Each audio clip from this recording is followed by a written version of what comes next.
जी नाज़रीन अस्सलाम वालेकुम, welcome to my YouTube channel the Hope 786। जी नाज़रीन, आज के वीलॉग के साथ शेख बिलाल तुफैल एडवोकेट आपके साथ हाजिर है। जी नाज़रीन, आज जिस पे मैं वीलॉग करने जा रहा हूँ, आप समझते हैं कि it is a burning question now a days as well कि मुल्क में जो हर वक्त हर लहज़ा बदलती जो सियासी सूरत हाल है उस पर मैं आज का वीलॉग करने जा रहा हूँ, जिसे तहरीक अदम एतमाद भी बोलते हैं। अपोजिशन PDM का गठजोड़ और इमरान खान जो थोड़े थोड़े घबराए लग रहे हैं। आज का मेरा वीलॉग जो नाज़रीन वो इस पे है। जैसे कि आप सब जानते हैं कि महंगाई की जो सूरत हाल है वो आसमान को छू रही है, आसमान की बल्कि बुलंदियों को छू रही है। लोग जो हैं वो आटा दाल चीनी से भी जो है वो महरूम होते जा रहे हैं। जिस तरह घी की, चीनी की, हर चीज़ की कीमत बहुत ज़्यादा बढ़ चुकी है।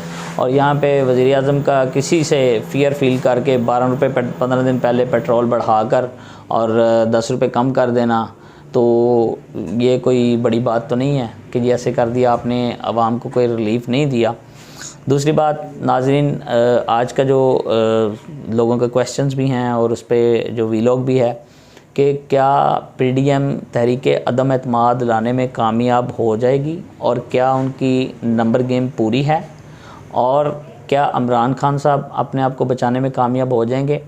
बज़ाहिर जो उनकी बॉडी लैंग्वेज है, जो उनका कॉन्फिडेंट है, उससे वो लग तो रहे हैं, घबराए भी हुए भी हैं और नहीं भी।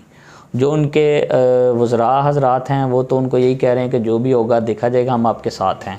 लेकिन अंदर की सूरत हाल, जो अंदर की कहानी है, वो एक अलग पर्सपेक्टिव पेश करती है। जिस तरह इमरान खान का घबरा कर चौधरी बरदरान के पास जाना, इससे पहले जब शहबाज शरीफ साहब 14 साल के बाद जो है वो काफ़ली चौधरी बरदरान के पास गए थे, जिस पे नवाज शरीफ साहब ने ये कहा था कि इन लोगों ने, चौधरी बरदरान ने मेरी पार्टी में से लोगों को तोड़ के अलग से पार्टी में नहीं, मैं तो इनका चेहरा भी देखना पसंद नहीं करूँगा।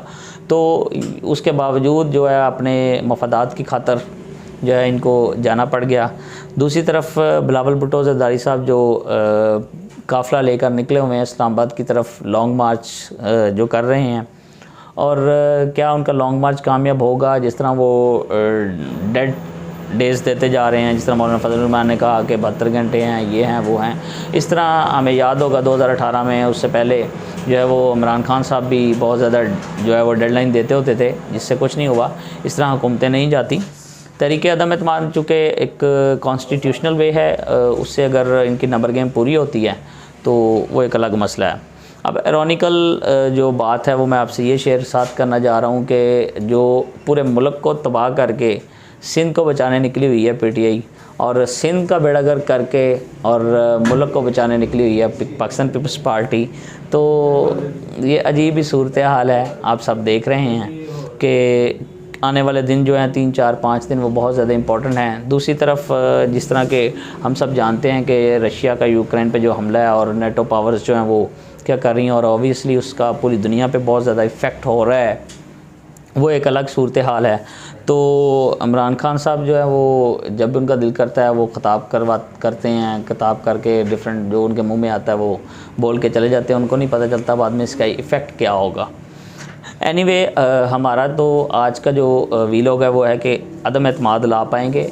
तो नाज़रीन, इसमें कोई शक वाली बात नहीं है। जो PTI जो कुछ लोग हैं, कुछ रहनुमा हैं, वो PTI की गवर्नमेंट से बहुत ज़्यादा नाला हैं और वो PTI की गवर्नमेंट छोड़ने को बिल्कुल तैयार हैं। और इससे पहले आपको ये भी पता होगा कि नून लीग की जो हज़रात से सारे जो पार्लियामेंट्री सारी लीडर्स हैं या जितने MNAs हैं, MPs हैं, सबको मुल्क के जिस हिस्से में भी थे या दुनिया में थे वो सबको बुला लिया गया। मंडे को एक बहुत अहम इजलास नून लीग का होने जा रहा है और उस पर यह मशावरत जो है वो होगी कि किस तरह हमने जो है वो करना है। मौलाना फजल रहमान साहब तो ये कह रहे हैं कि जी अंपायर जो है वो न्यूट्रल हो चुका है और हमारे नंबर गेम बल्कि ज़्यादा हो गए हैं।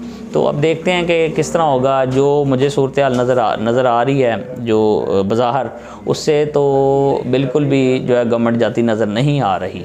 ठीक है, और इस तरह अगर हम ये कहें कि जी काफ लीग को, जिस तरह शहबाज शरीफ साहब और जरदारी साहब ने कहा कि जी काफ लीग आप जो बाकी अगर टाइम बच जाएगा इन्हें आप वज़ारत आला पंजाब की दे दें, वही वज़ारत आला जो है वो इमरान खान साहब जाके उन्हें ऑफ़र कर रहे हैं। उसमें उनको लगता है कि बज़दाद जाता है तो जाए, मैं ना जाऊँ। तो एक अजीब सी जो है ना कशमकश वाली सूरत हाल पैदा हुई है मुल्क के अंदर। और हम सबको पता है कि नाज़रीन ये सारी जो है ना वो एक सीट की गेम है, ठीक है, ये ओहदे की गेम है। किसी अवाम का किसी का कोई ख्याल नहीं है, कोई लेना नहीं है, कोई देना नहीं है। तो देखते हैं आने वाले वक्त में क्या होता है। तहरीक अदम एतमाद आती है नहीं आती, और जो पीपल्स पार्टी का जो लॉन्ग मार्च है उसका क्या इफ़ेक्ट होता है लोगों पर और पीटीआई गवर्नमेंट पर।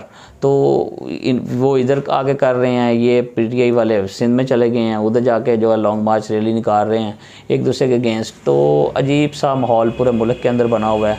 लोग जो है माशी बदहाली का शिकार हैं बुरी तरह से। और जो भी होना है हम तो यही सिर्फ कहेंगे कि पाकिस्तान की सूरत हाल को बेहतर से बेहतर होना चाहिए। जो भी मुल्क में आए, चाहे वो इमरान खान हो, चाहे जरदारी हो या नवाज शरीफ हो, जो भी हो, लेकिन मुल्क के हालात को बेहतर होना चाहिए, जो कि होते नज़र नहीं आ रहे। और लास्ट पे बस एक लाइन ज़रूर कहना चाहूँगा कि अदम एतमाद आने वाले 3-4 दिन बहुत अहम हैं। बज़ाहिर सूरत हाल अजीब लग रही है, अंदर सूरत हाल पीटीआई के जो लोग हैं, जिस तरह आपने कल देखा होगा नदीम अफजल चंद साहब जो पहले पीपल्स पार्टी को छोड़ के उधर चले गए थे, अब वो जो है वो वापस पीपल्स पार्टी में आ गए हैं। इस तरह के और भी बहुत सारे लोग अपनी पार्टी में वापस आएंगे। नवाबशेर वसीर जो तलाल चौधरी को हरा के चंद मार्जिन से जो जड़ावाली की सीट से अन्य की, वो भी जो है वो लग रहा है कि नून लीग में शायद वो वापस आ जाएं या पीपल्स पार्टी में आ जाएं। तो ये सारी चैमगोइयाँ चल रही हैं। आने वाले दिनों में देखते हैं नाज़रीन क्या होता है। जी उम्मीद है आपको मेरी आज की वीडियो पसंद आई होगी। Thank you very much.